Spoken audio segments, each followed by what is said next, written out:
नमस्कार, the news now के 2 PM bulletin में आपका स्वागत है। मैं हूं आपके साथ रोमी केरनी और आइए नजर डालते हैं इस समय तक की बड़ी खबरों पर। हाईकोर्ट के डिवीजन बेंच ने लॉकडाउन के कारण बेरोजगार हुए कलाकारों की सुध लेने का निर्देश देते हुए प्रदेश मुख्य सचिव को नोटिस जारी किया है। बेंच ने कहा है कि मुख्य सचिव इस मुद्दे पर संबंधित अधिकारियों से चर्चा करें। प्रदेश की कला एवं संस्कृति को प्रोत्साहित देने वाले ऐसे कलाकारों को रोजगार के अवसर मुहैया करवाने का प्रबंधन करें। बेंच ने इसके लिए विदेश में उठाए जा रहे कदमों की समीक्षा करने का भी निर्देश दिया है। जम्मू कश्मीर में कोरोना के मामलों में कमी आती नजर नहीं आ रही है। शनिवार को 50 बीएसएफ जवानों, पुलिस एकेडमी के 12 और सीआरपीएफ के 12 जवानों समेत प्रदेश में 24 घंटे में 681 नए मरीजों की पुष्टि हुई। इनमें कश्मीर संभाग के 668 और जम्मू संभाग के 213 मामले आए हैं। जम्मू जिला में 52 नए मरीज मिले हैं, वहीं कश्मीर संभाग में 11 और लोगों ने दम तोड़ दिया। दूसरी तरफ 694 मरीज कोरोना को हराकर स्वस्थ भी हो गए हैं। स्वस्थ होने वालों ने जम्मू संभाग के 96 और कश्मीर संभाग के 558 मरीज शामिल हैं।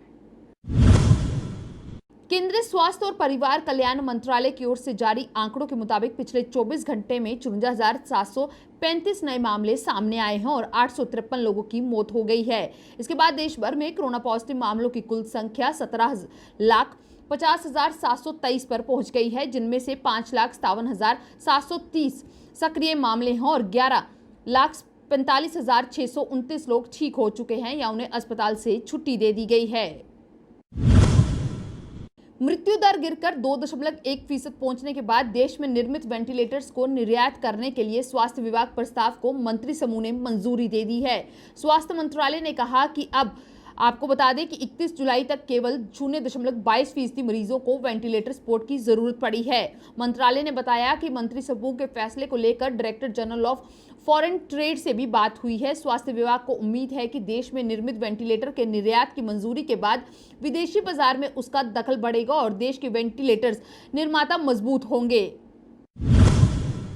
जम्मू कश्मीर की पूर्व मुख्यमंत्री महबूबा मुफ्ती की नजरबंदी 3 महीने और बढ़ा दी गई है। पूर्व केंद्रीय मंत्री पी चिदम्बरम ने सरकार के इस फैसले की आलोचना की है। चिदम्बरम ने ट्वीट कर पूछा है कि आखिर 61 साल की महबूबा मुफ्ती सुरक्षा के लिए कैसे खतरा है। चिदम्बरम ने ट्वीट में लिखा, पीएसए के तहत महबूबा मुफ्ती की नजरबंदी का विस्तार करना कानून का दुरुपयोग है और ये प्रत्येक नागरिक को संवैधानिक अधिकारों को मिलने वाली गारंटी पर हमला है।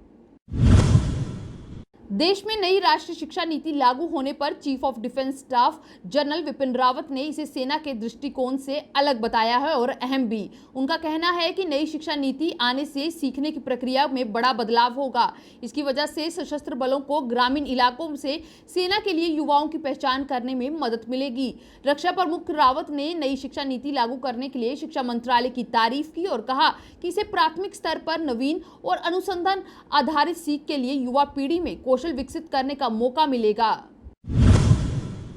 राज्यसभा सदस्य अमर सिंह का शनिवार को निधन हो गया। वो पिछले कुछ समय से सिंगापुर के एक अस्पताल में भर्ती थे। उनका किडनी ट्रांसप्लांट हुआ था। समाजवादी पार्टी के कद्दावर नेता रहे अमर सिंह पिछले 6 महीने से सिंगापुर में अपना इलाज करवा रहे थे। अमर सिंह समाजवादी पार्टी के मुखिया रहे मुलायम सिंह यादव के करीबियों में शामिल थे। वे वर्तमान में उत्तर प्रदेश के राज्यसभा के सदस्य थे। उन्होंने जुलाई 2016 में उच्च सदन के लिए चुना गया था। उनके राजनीतिक सफर की शुरुआत 1996 में राज्यसभा सदस्य चुनने के बाद हुई थी। भारत और चीन सेना के कमांडर पूर्वी लद्दाख में पेंगिन तसो जैसे टकराव वाले स्थानों से पीछे हटने की प्रक्रिया को आगे बढ़ाने के तौर तरीकों को अंतिम रूप देने के लिए आज रविवार को मोडलो में नए सिरे से बातचीत करेंगे। हालांकि पहले ऐसी खबर थी कि दोनों देशों के बीच होने वाली कमांडर स्तर की बातचीत टल गई है, लेकिन भारत के दबाव के आगे चीन को झुकना पड़ा है।